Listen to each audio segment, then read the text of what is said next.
On this episode, we talk guide life, and a very, very special guest visits us. You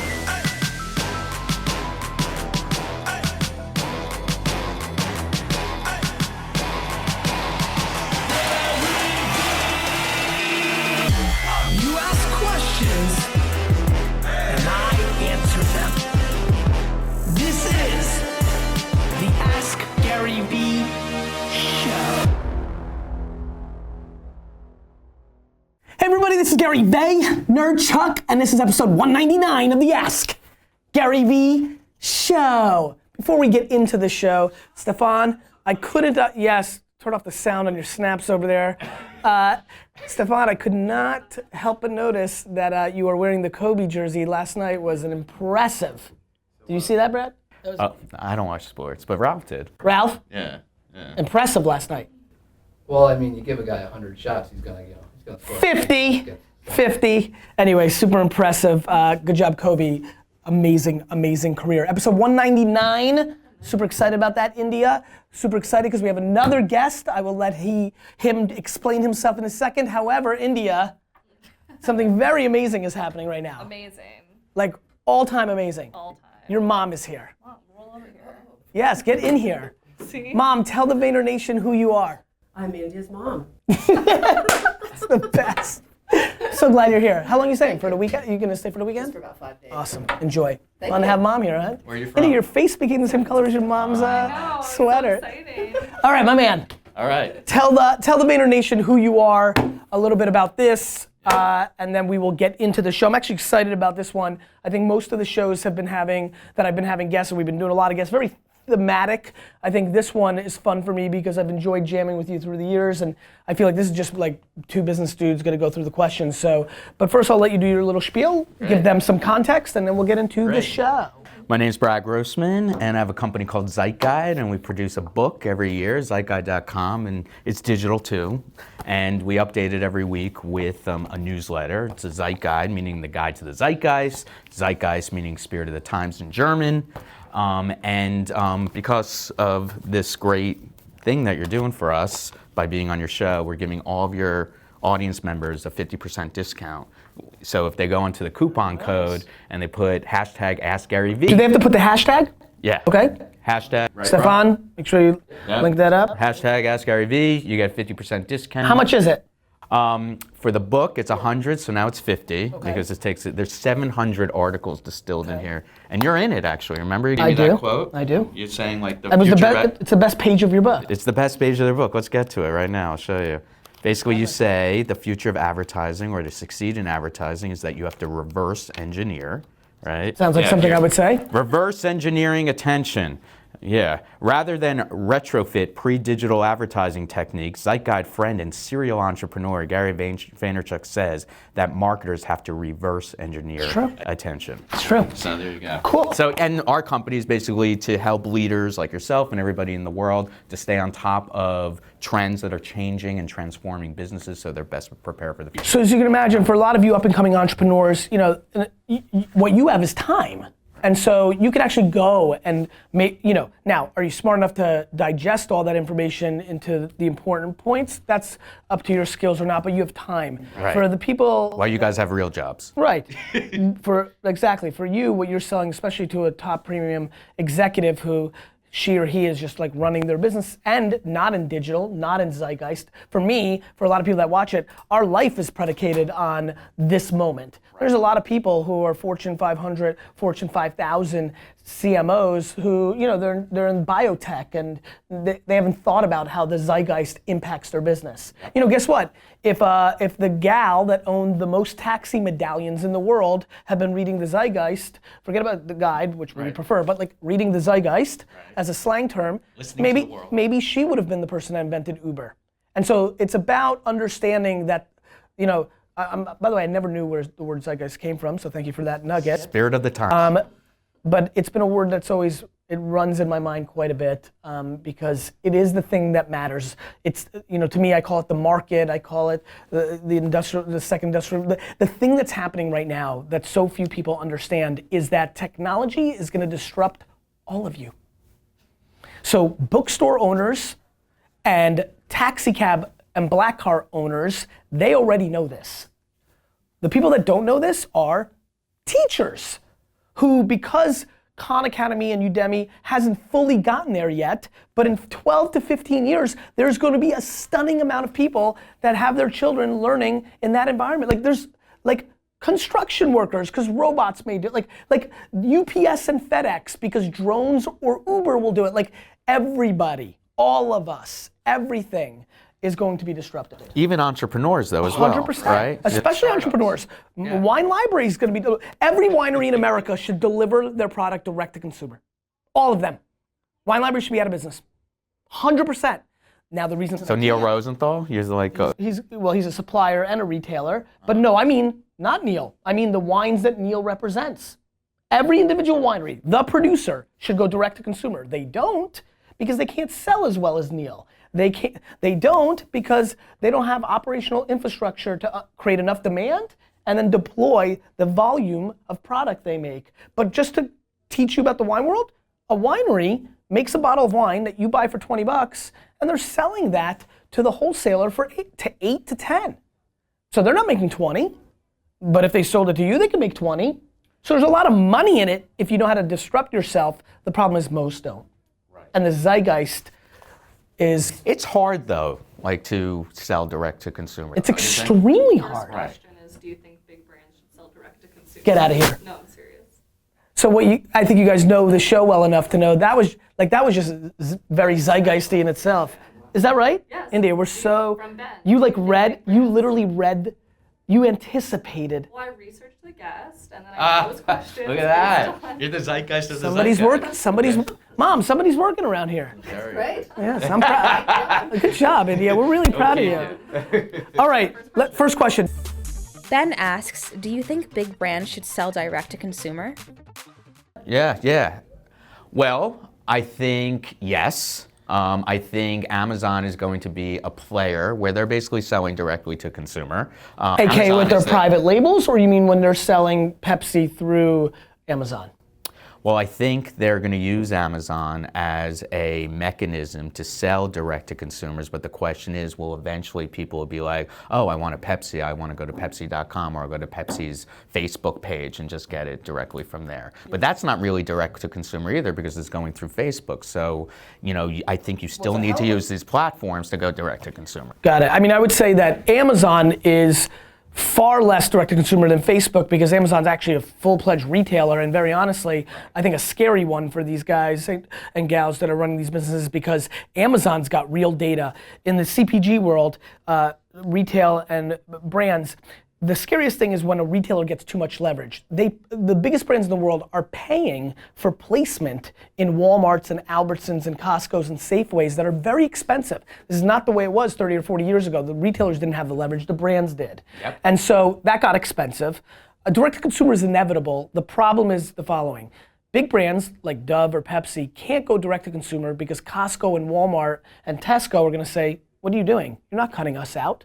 And so the second those companies show a move to wanting to go direct to consumer, the big retailers are gonna drop their product from end caps to the bottom shelf or kick them out of the store, which then would affect them in a 90-day period because their sales would collapse, which then would make their stock price collapse. So they're basically caught in what's called channel conflict. They can't do it.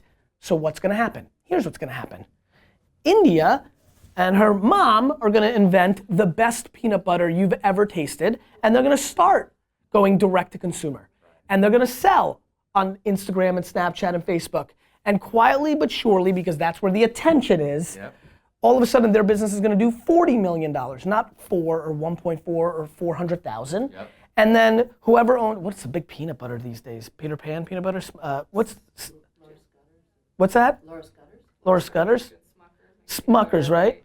What's Jiffy? Jiffy, there we go. Go ahead. Well, I like, grinding the peanuts and Too. Whole Foods. So whoever, let's use a soda as an analogy. Then Coke and Pepsi are gonna be like, wait a minute, what's this new, craft soda? That's doing real volume, and then they're gonna be stuck because they're gonna get squeezed from both sides. They're gonna get squeezed from the up and coming entrepreneurs that actually now have scale and use things like Uber or Postmates or whatever for distribution and use social media and this for awareness.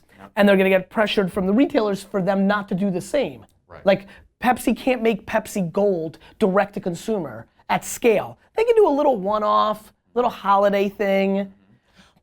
Tough. Starbucks is an interesting example because like I just went to Seattle and I just saw their new kind of innovative space. Okay. And it seems like what brands can do is develop or create a new product that people don't actually know is part of the brand and sell it direct to consumer and see, like they kind of have the backup. No, So- that 100% they can do that. Here's the problem. It doesn't matter what the consumer knows, the retailer. See, the thing that most people don't get is that the number one competitor to the biggest brands in the world are their retail partners. So they can't, again, at the highest levels on a board at Walmart, they'll say, look what Coke just did today. They created Schmoke or Schbogaboka. And they're selling it. They're selling it, and if it gets big, that's a problem for us because it's gonna build the cadence and the ability and the data to remarket to those people, and they're gonna cut us out. Well, what do you think about the future of the store? Do you I mean, right now, all the even Birchbox, I know, or Warby Parker, who are disruptors, right? Are like right? They all want stores. I mean, it's actually the best marketing, mechanism in the world. So, do you think like these retail stores are going to continue to be the place where conversion rates are going to happen the most? No, I think if you look at e-com, it chips away every year. 11% of the market, 13% of the market, 16% of the market. So e-com will continue to grow, especially with this. Especially our impatience, I want it right now. Like, And I through want it right social now. channels too. And whatever, right? And we're not even factoring in, it's gonna take 20 years for what I'm talking about, and by then VR will be there. So are we literally living in a virtual world and shopping in a virtual store and it's actually being physically delivered within an hour? So there'll always be disruption, but here's what I will say. They're not going away. Like stores, yeah. They're not going away. Do I think they're emerging better than ever? No. Just because Birchbox and Warby Parker have stores right now, let's talk about another thing. When the shit hits the fan, and I mean the collapse of the valuations of these super companies and these unicorns that are rhinoceroses, and I don't think Birchbox. What's a rhinoceros? I know unicorn's $1 billion. Yeah, a rhinoceros is what these things actually are. So I like they're actually rhino. Yeah, huh? Yeah, So I like you like it? Yeah. Yeah. I like it a lot. And anyway, nonetheless, I think that too many people who watch this, too many people in our zeitgeisty kind of love, we think things are binary, that e-com's coming and there'll be no stores. I mean, I made these mistakes as a kid. There's no absolutes. There's no absolutes. Right? Like you got to do everything. It seems like today, right? I would say you've got to arbitrage everything. If you can get a store location that you don't pay too much rent on, that does great branding and awareness, and you're selling stuff, mazel tov. If you can figure out a Instagram campaign that's like, you have to be agnostic. You have no emotion to where it happens. You just want it to happen. Well, how do you afford all that though? Because You everybody don't. has limited- You don't. Which is why. I mean, I'd rather have Ralph actually, do the real jobs than having him just like work on social. I get it. It's like, it's I get it. allocation of resources. That's exactly right. You know? I mean, I'd rather have Ralph do everything. I mean, he's very capable. Yeah, he's the best. Show Ralph, Stefan. Come on. Yeah, I look mean, at Ralph, look at let's wake up here, Stefan. You still in the Kobe our days? best side guy. I'm kidding. So I think that that's why strategy is so interesting. That's why I love to do what I do for a living. And you have to keep reinventing. It's like now you're all about Snapchat. I mean, Whatever. your wine, I'm not. YouTube. I'm only about attention. Snapchat just happens to have it. Yeah. Are you loving it? All right, next Love slide. it. Sorry. Matt asks, the average amount of email someone gets is 147 per day. The average pieces of mail, 4 per day. Is it time to get back in the mailbox? Yes. You think so? Absolutely. Talk about it. Absolutely, because that's why I actually created a book, because it's actually a tangible product. It doesn't evaporate in the digital ether. So direct mail, even though I think it is customary. Hold on, go back to your digital ether evaporation kind of statement there. So if I got this in a PDF, Like 140. No, forget about that. Yeah. Forget about that, because that's just supply and demand economics. This is about if you want something or if you don't want something, AKA. That's true. That's Right? good. You see where I'm going? Yep. If you really want it, you're gonna find it. Correct. If I want the zeitgeist, like I'm gonna want it one way or the other. And the other thing is, I think that's talking about getting to the point of knowing about the zeitgeist. But once you know it, like to me, it's like the electronic aspect is so great because it's on me. Like I'm not carrying this fucking thing around. You carry it around. I fit in my back. I mean, I don't have a book on me at all times, but like, you should have this next to you on your night table while you're sleeping. let me tell you the greatest thing, I know. I have your book next to me on your night Let table. me tell you the greatest thing that could ever happen to you. Yeah. Every single person on earth has the Zeitgeist app on the home screen of their phone. Yes. It would be the greatest milestone And in your we life. keep updating. Yep. Let's do it, Ralph. Ralph? Everything. What was the question? The question was the average amount of email. Oh, look, it's email costs $0. Fucking mail costs a shitload of money. What's his name? Matt, wake the They fuck actually up. just reduced the price of the 2 stamp. cents. Matt, wake the fuck up.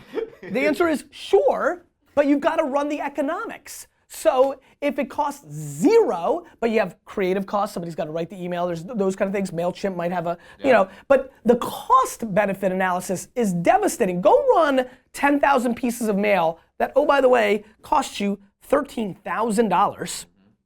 13,000. Well, by the way, this is the reason why this is so expensive. In addition to the intellectual property, the reason why this is so expensive because it costs like $100 to print each one. Get the fuck out of here. well, Your cost is not in the IP. I do like on-demand The only reason I'm not throwing you out of this room and making fun of you for a $100 pamphlet is because I know how good the IP is and the information is good and it's why you're even allowed to sit here because a $100 book is ludicrous and Well, now it's 50. yeah. But be careful, I'm about to negotiate you for a 75% discount. Ralph, there's gonna be a new code. I think that, no, I think. All right, done. Do it, Ralph. I want it to be the same price as his book, which is $18.99 or $17.99. That's right, $17.99. You want to do that? $17.99. Done. So let's do it. 82% discount or whatever. $82 off. Done. Nice work. 18. That was good. I'm excited.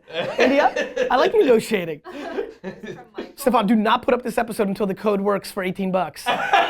$17.99. $17.99. You could, use that for a stamp. It's true. So anyway, Matt, I think, look, it's all about the end result. If it's $13,000 to send 10,000 pieces of mail in 1 in 4, first of all, I don't know who 1 in 4, first of all, that's scary to me, and I'll tell you why. It means that 80% of Americans are probably getting 1 piece of mail, and it's probably the 80% of Americans that are not gonna convert to a sale as easily as the Americans are the top 20% that are getting 20,000 pieces of goddamn mail because their data shows that they have the income to buy things. So we have to start grounding things in real life. I think the reason I'm so excited lately is all these businesses are about to go out of business. I'm so excited. We're talking startups or legacy or both? There's so much bad that's about to happen. Yeah, I know. And in business land, and especially in startup land. And the truth is, it's gonna make me feel really good. And I'll tell you why. All those same friends and acquaintances and pundits said I wasn't smart for building an agency during the boom of startup. Right. And I ate that. You have to understand, I'm coming from. Why did they say that? Why did they say that? Because agencies are stupid businesses. Yeah, but you have a different agency. Fine, but do you understand? Yeah. Of course. Why? That's why. Gary, consulting, look, you know, and you also know where you've been around, well, for your own business, but you also have a feel on me. Yeah. I was sitting at the top of the pyramid. Yeah. I could have raised a $200 million fund. I could have gotten $50 million for any goddamn idea I had to build a business. Do you know what would have happened if I said, I've got a tech idea for the wine business? I would have gotten $50 million in funding in 4 seconds. So why didn't you do it? Because I knew that I wanted to build practicality, not create high risk. Because all the spiel I push on you guys on Snapchat, this show, the Daily V, I live it. I live the hard work. I live the practicality. And it's fun. And I live below the headlines, in the trenches. 140 emails, 4 pieces of mail, that's a nice little data set. What happens when you start digging? What happens when we talked about the actual costs involved? What happens when I educated you that average was predicated on the people that won't convert to a sale, and so that's it. It's layers. Yeah. I'll be there in a minute, Tyler. India, let's go. Michael asks, do you see bots becoming big in the next 24 months? Microsoft and Facebook are heavily investing. Will bots become a tier 1 inbound channel?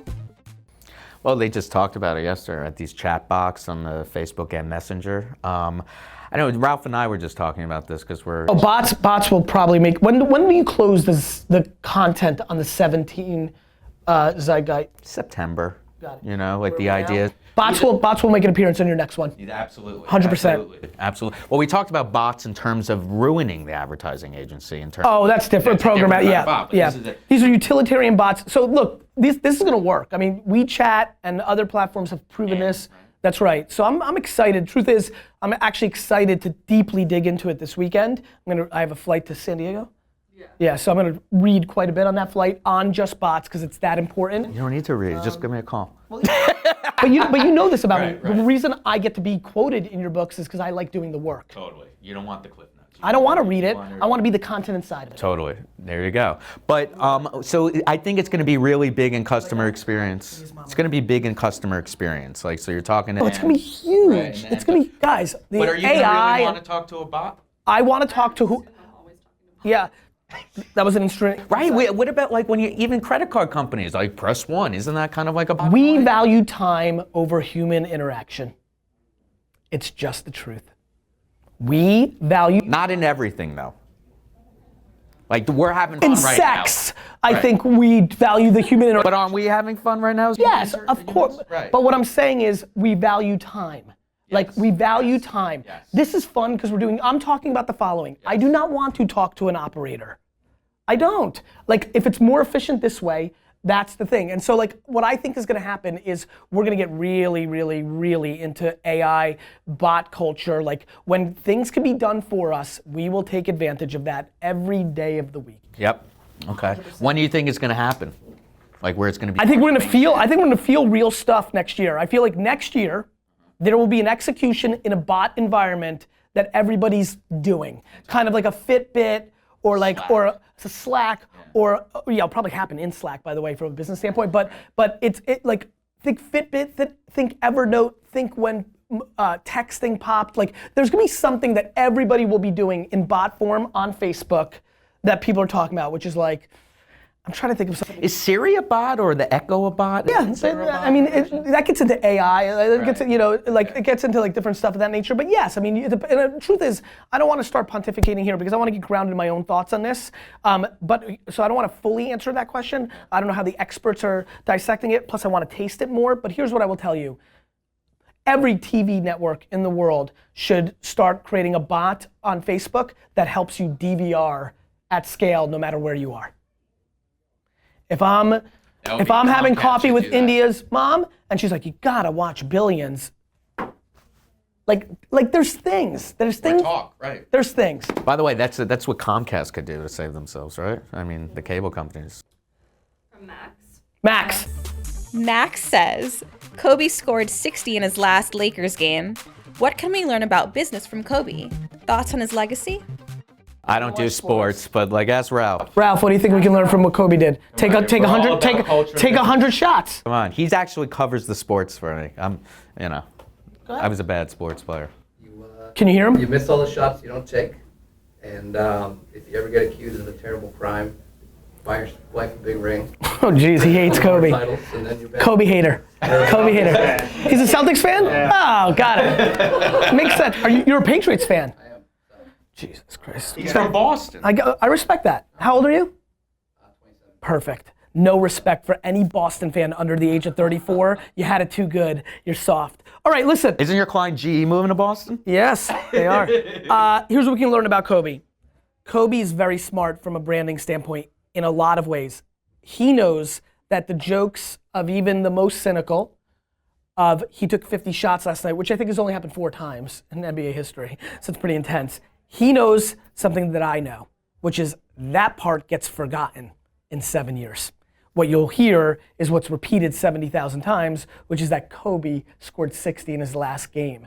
And I think some of the people that run the best brands and businesses in the world don't sweat the short-term narrative because they're smart enough to play the chess moves to understand when that wears off. As a matter of fact, a lot of politicians do that because they know that we say that negative ads are bad. We Americans, we hate negative ads. Negative ads are bad. It's the only thing we respond to.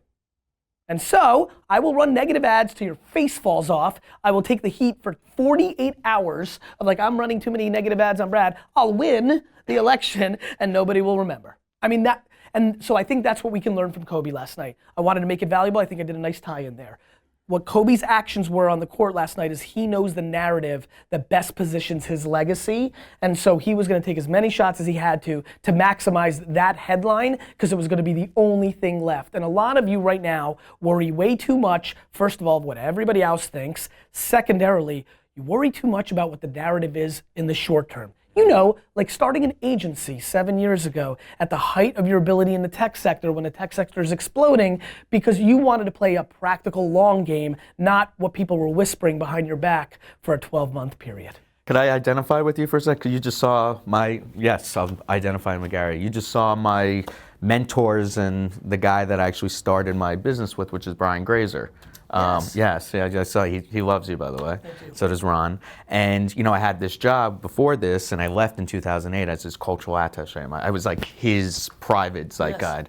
And I built that into a business where I could work with other leaders. And when I left in 2008 to start this business, people were like, the fuck are you talking about? Like, the economy's about to crash, which they were right. And like, you're basically thought of as a luxury, because I was just helping some Hollywood producer come up with movie ideas, right? But I kind of knew that the world was going to change and I would be able to become more of a necessity because everybody was going to be so crazed by knowing what they need to know. So yeah, I mean, it's taken me, it's 2008, it's taken me 8 years. It takes time. Right. Well, that's something you can teach the entrepreneurs. Building something real takes time. It really does. If it's authentic and you don't want to pollute your brand. That's right. Mom, raising a great child takes time. It does. I mean, India was a disaster for many years. Was she? I'm kidding. I don't remember But it takes time. I really, trying to connect the points for other, like I'm living it now with my 2 children. Like, building anything great takes time. Definitely. Patience Is the game. It's the game. Question of the day. Our guests get to ask it. You can ask them anything you want. It's a good data research thing. You'll get hundreds of comments on both Facebook and YouTube, so be strategic. Or if you're just curious about something, or maybe you want to ask, is anybody willing to teach me about sports? I don't know what you want to do, but I guess the question is, okay, with all these innovations are happening or disruptions, and obviously you know what Gary's advising everybody, like if you had to think of the perfect job that you would want to have in the near future and in the long term, what do you think it should be, or what would it be for you? And and kind of like how you thought about it. Exactly. So, if you're in college, do you have college audience members, right? Junior high too. And junior high, right? And you're saying, and 73-year-olds. What do you want to be with? Who still at 73 can do another 20 years of working their dream thing, even if they've not done it for 53 years. Exactly. So, I mean, when I was in high school, because I was watching LA Law and ER, I wanted to be a lawyer and a doctor. Now, we would never want to be, I would be the worst in both. But I actually was, interned at Mount Sinai Hospital one year, and I threw up on a patient, and I knew that wasn't for me. But you saw the blood? Yeah, it's the smell. Yeah, I hate the smell. It's the smell. But like in the early 90s, I wanted to be a doctor, and now I know being a doctor is, if you love doing it, then it's great, but it's really hard to do it. So like, what do you guys want to be now, and what do you think you'll have to be or want to be in the future? Love it, brother. Thanks for being on the show. Yeah, congrats. great. Continued success with this. $17.99. You keep asking questions, we'll keep answering them.